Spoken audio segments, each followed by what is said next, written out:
Like what we're doing here at Cube for Two? Click the like and subscribe button to let us know. Also, Cube for Two is now a TCG Player affiliate. Click the link in the show notes for all your shopping needs to help support the channel. Alright guys, let's get started.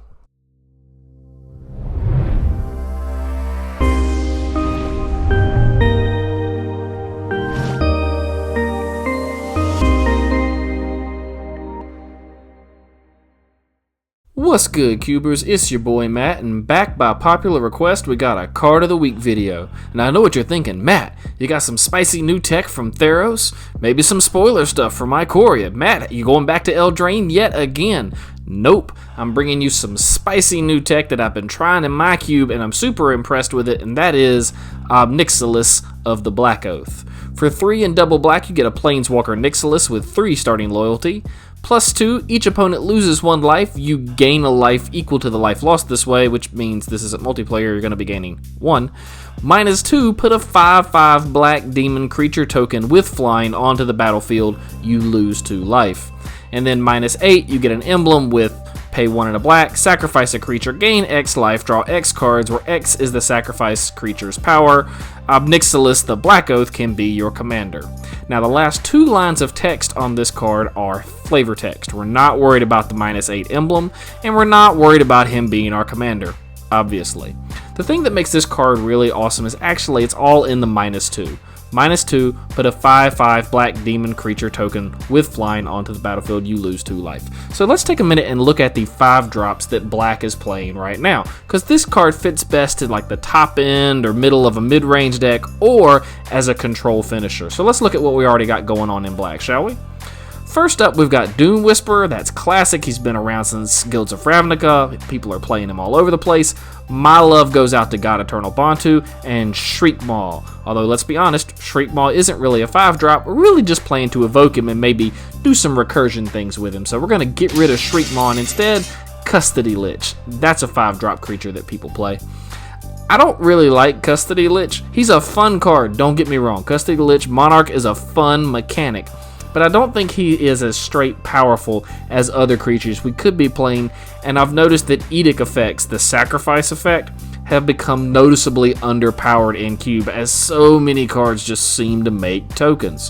Which leaves us with Doom Whisperer and God Eternal Bantu.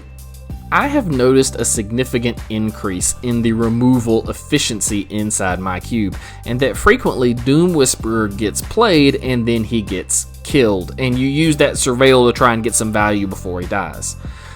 God Eternal Bantu has actually been a lot more effective for my control decks. They don't mind redrawing him because they can snatch him right back with a cantrip or a Sensei's Divining Top.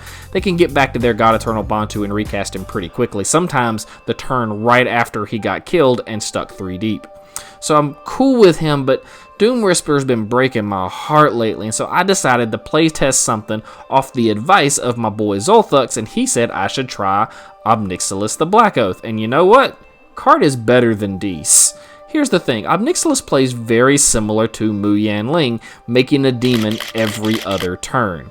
The turn you play him, you're going to minus him immediately and make the demon, and the demon will protect him. But it also feels very fair because he goes down to 1 loyalty, so he does die to Lightning Bolt. But if you play Ob Nixilis, minus to make the demon, and then your opponent bolts away the walker, you're okay with that. You still have the demon. And if they deal with the demon, well then you uptick Ob Nixilis the next turn, and then the turn after that you minus him to make another demon. So I like the fairness, I like the gameplay of it. The every other turn token creation is really, really sweet.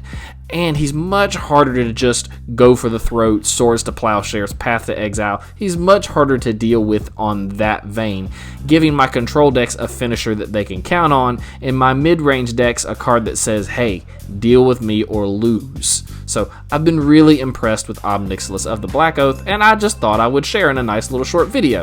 But let's get to the grading portion of today's video.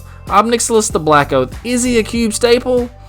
No, but he is an incredibly solid card, and he's not that expensive. He's only $5.50, which I know isn't budget, but It's not going to break the bank either to add a quality walker to the black section of your cube. I rate the card a solid B+, and I definitely think you probably want to try it out in your cubes to see if you'll be as impressed with him as I am. Well, that's going to do it for today, cubers. Little short video, middle of the week, just for you. Incidentally, if you're interested in picking up a copy of Ob Nixilis, please use the link in the show notes below. It's the best way to support the channel. Go grab a copy of Ob Nixilis from TCG Player with that link, and support some local game store that's still trying to mail out cards with all the nonsense that we've got going on. Like, subscribe, leave a comment in the show notes below if there's a card you want me to look at for card of the week. I got a little bit of free time going on right now, and I might be able to squeeze in another extra video. You can always catch me on Twitter at Cube42, and as always, and until next time, stay safe, shuffle up, and keep cubing, my friends.